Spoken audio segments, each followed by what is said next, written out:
Let's start with demand forecasting, one of the really prominent cases. I think there's no supply chain department or manufacturing department who are not starting their data science activities or data analytics activities with forecasting, because they're really important. They're really the master case for analytics, and you really have to do it. If we are going back to our supply chain metrics, we have seen that everything has to be embedded in processes. And if you look on the side towards our customer, towards sales, it's all about demand planning. If we speak about forecasts are embedded in the process of demand planning. There is not one type of forecast. In my opinion, this is always a kind of misunderstanding that we think that we need one forecast. It is really challenging for a global supply chain or really rich portfolio to build one model. So if people claim there's a harmonized model across everything, I don't believe so. It really depends on product categories. It depends on the horizon. How far do you predict into the future? If we look on the bigger picture, on the forecasting layers of this entire process, and I have here this red box, you could say that you typically operate on 3 layers with your forecasting systems. And this is about long-term forecasts, which is going to the supply network planning. These are typically forecasts going even 10 years into the future, 2 years into the future, really long horizons. So really predicting a long range, because you need it for certain investment decisions or other resource allocation decisions. Then there is something like this mid-term forecasts, which are typically into the master data planning. These things typically reach maybe up to 1 year, 2 years, maybe a couple months, and we have short-term forecasts. So this is really important to distinguish the different forecast layers, because every process needs a little bit of a different resolution. And maybe there are even real-time forecasts, depending on where you are operating. Maybe if you are thinking about fresh foods, you might even have real-time forecasts, or later we have also other real-time forecasts for the transport predictions.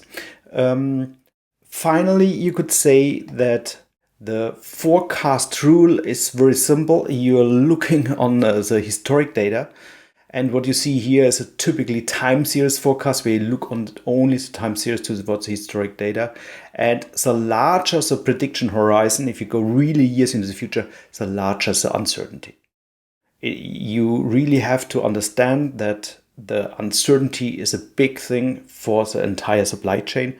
And typically you even have to predict on probabilities, and then to replenish and make decisions on probabilities. We will have later a short section on this type of forecast, or how to transfer probabilities into a decision.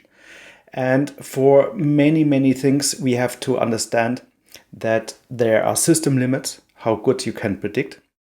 And if you look on the 2 big types of forecasts, where of course you can really use also really advancing machine learning for your forecasting, is when you distinguish between univariate forecasting. So typically you have one time variable as an input, maybe it's the sales data, and then you have a classical time series forecast. This is what in many supply chain books is described. Also, if you go to some modules of SAP APO, so that's the planning suite from SAP, they really use this time series forecast, which is really not sophisticated.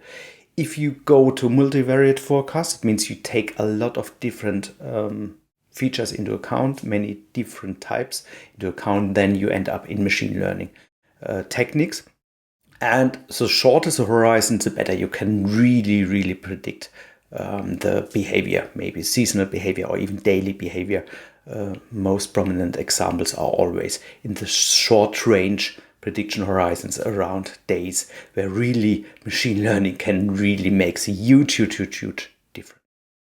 For a starting point of this use case, I can recommend the Facebook Prophet. So Facebook Prophet is a library, a Python library, which is really doing a mixing of this multivariate forecast towards time series forecast, I think it's quite good to start. So for a B2B business where you really deliver goods maybe to another business partner, you don't have such a feature-rich information on your customer and maybe the so-called line items or the detailed information when something is when the demand happened, then I think this phase with profit is really a good starting point.